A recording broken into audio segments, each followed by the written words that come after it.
kami iyong pangaralan upang aming matutuhan ang salitang bumubuhay.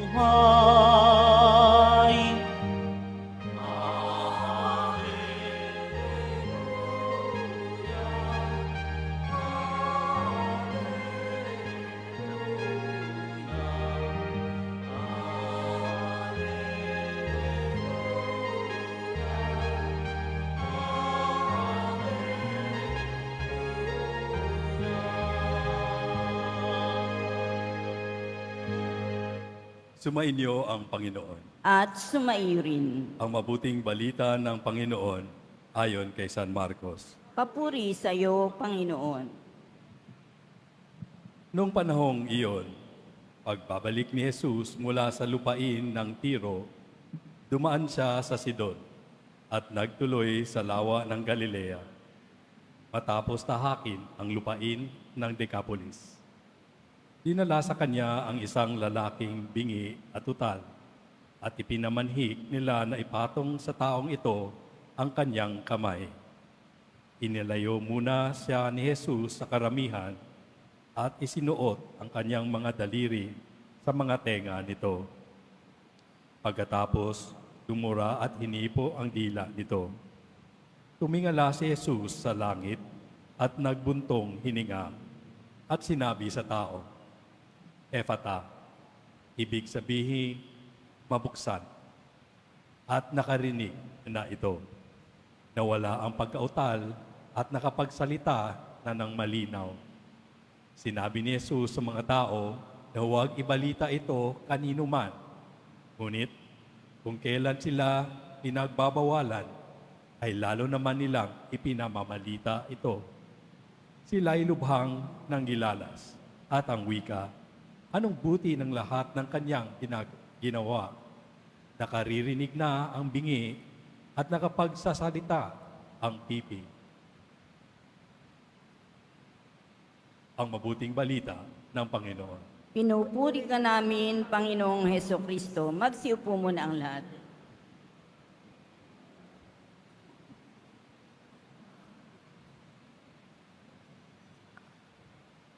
Magandang gabi po sa inyong lahat at maligayang pagdating sa tahanan ng ating mahal na pong Jesus Nazareno.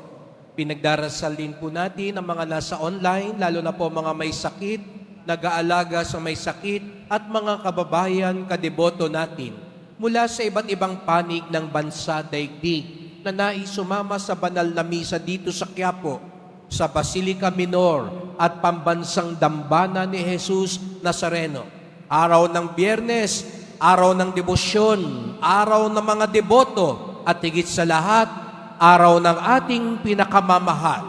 Kaya't bigyan natin ng papuri, parangal at pasasalamat ang ating minamahal na Nuestro Padre Jesus Nazareno.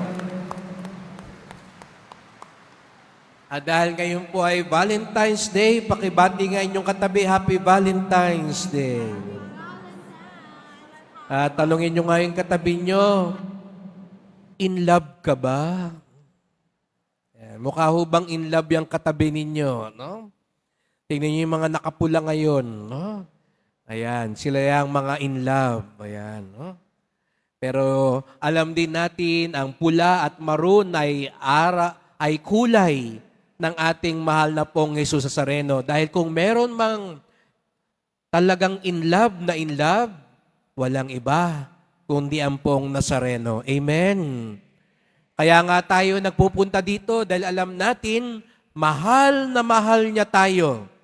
Kaya tayo narito, alam natin, dahil sa pagmamahal niya sa atin, hindi niya tayo pababayaan, hindi niya tayo bibiguin. Dahil mahal na mahal niya tayo, gagawin niya ang lahat para sa ating kaligtasan. Amen. At tayo rin naman, kaya tayo narito dahil gusto natin sabihin sa mahal na pong Jesus Nazareno, mahal namin kayo higit pa sa anuman dito sa mundo. Totoo kaya yun?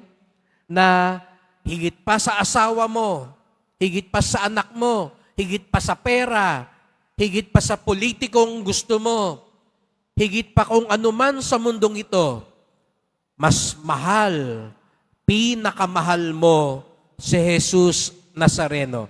Ang nagsasabi, at ito walang dapat bulahan, dapat tapat at totoo ang sagot natin. Ang nagsasabi, ang pinakamahal nila sa lahat, pwede nang ipagpalit ang lahat maliban sa Kanya, sapagat ang pinakamamahal natin ay walang iba kundi ang Pong Jesus Nazareno. Itaas nga ang kamay at pumalakpak ng mas malakas.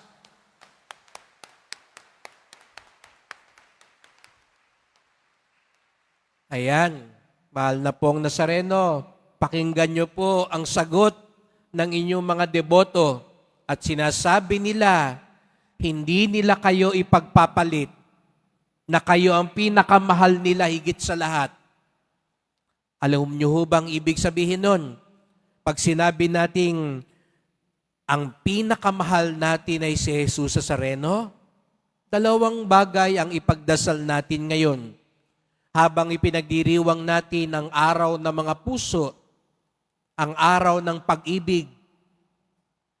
Una, pag sinabi nating pinakamahal natin si Jesus Nazareno, mahal din natin kung ano ang mahal niya. Di po ba? Natural lang yun. Kung mahal mo ang isang tao, yung mahal niya, mahal mo rin. Kaya nga siguro, lagi ko sinasabi yan, may iba dito, nagsisimba ngayon, sa totoo lang, ayaw mo magsimba eh.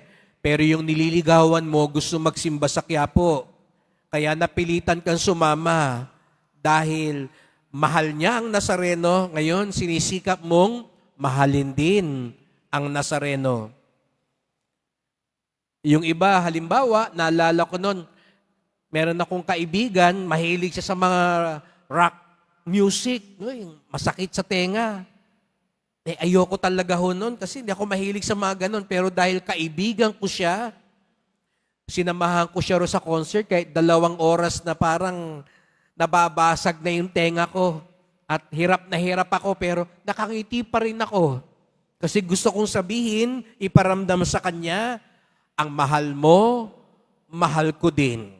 Hindi pwedeng yung mahal mo, ay hindi ko mahal, ikaw lang ang mahal ko. Hindi pwede yun. Oh. Hindi mo pwede sabihin, ay ikaw lang yung pamilya mo, hindi ko mahal yan. Hindi pwede yun. Kaya pag may nanliligaw sa'yo, pakilala mo sa pamilya para habang maaga, kakilala na niya. Kaya sasabihin mo sa kanya, tanggap mo ba sila? Dahil kung talagang mahal mo ako, mahal mo din sila. At kung sinasabi natin, mahal natin si Jesus Nazareno, ang ibig sabihin din nun, mahal natin ang katotohanan. Kaya dapat, pag sinabi kong mahal ko ang Nazareno, galit ako sa kasinungalingan. Hindi pwedeng deboto ako, tapos sinungaling ako. Mahal ko ang Pong Nazareno, ibig sabihin nun, mahal ko ang kapayapaan. Hindi pwedeng sabihin, namamanata ako, pero makikipagsuntukan ako kasi galit ako dyan, may atraso sa akin yan. Hindi.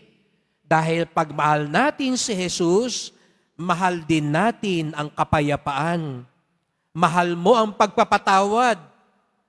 Kanina sabi natin, pinakamahal natin siya. Kaya ang susunod na tanong, handa ka bang magpatawad? Handa ka bang magsabi ng totoo? Handa ka bang tumulong at magmalasakit sa iyong kapwa? Handa ka bang kumampi sa tama? Dahil kung hindi, baliwala lang yung sinasabi nating mahal. Kaya 'di ba, iba siguro sa inyo, hindi nagse-celebrate ng Valentine's ngayon kasi minsan kang pinaasa. Sinabing mahal ka. Tapos isang araw nakita mo, may kasama siyang iba. Parang ganun din. Sasabihin natin sa Nazareno, mahal ho namin kayo. Pero isang araw, ang kasama mo, galit. Ang kasama mo, kasinungalingan. Ang kadate mo, paghihiganti.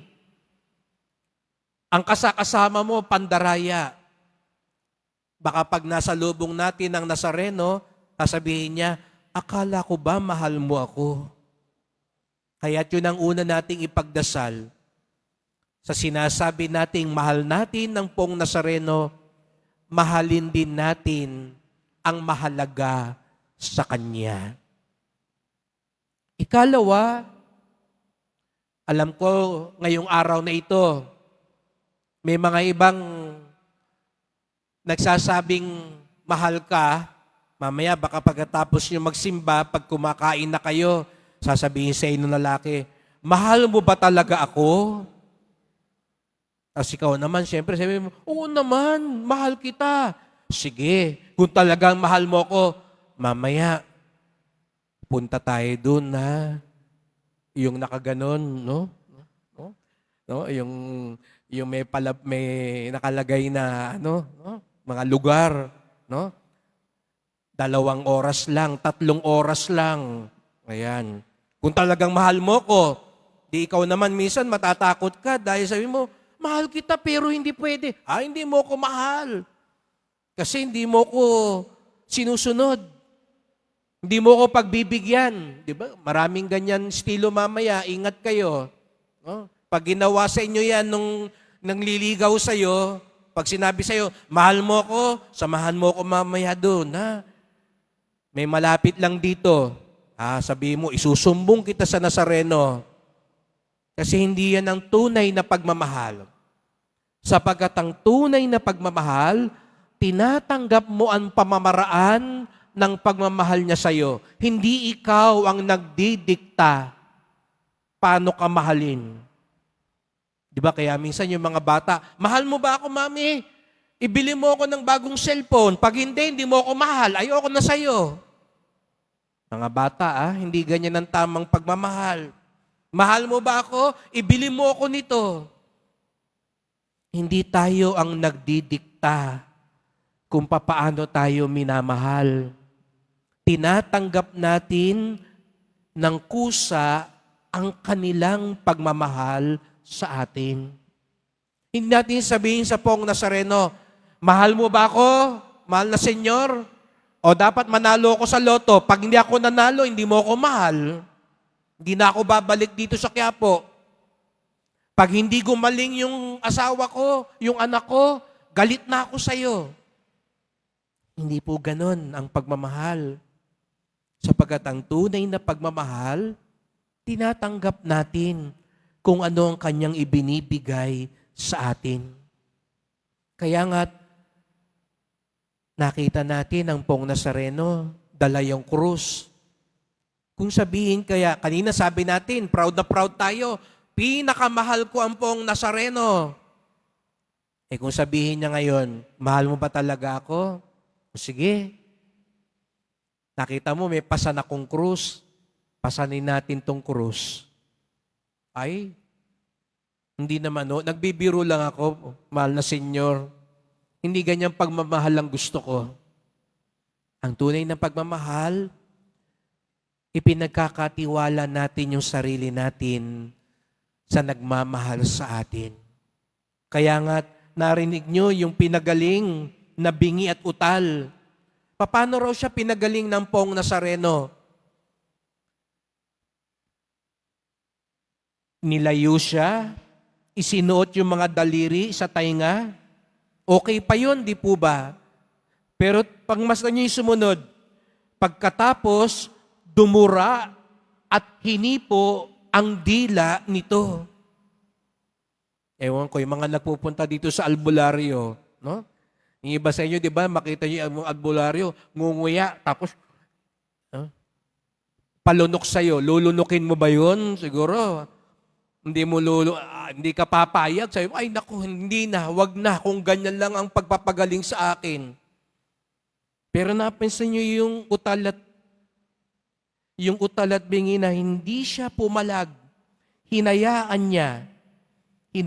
niya kung papaano siya pagagalingin ni Jesus Nazareno. Hinayaan niya yung pamamaraan ni Jesus Nazareno ang manaig sa kanya. Kaya anong nangyari? Gumaling siya. Hindi siya ang nagdikta. bagkus nagtiwala siya.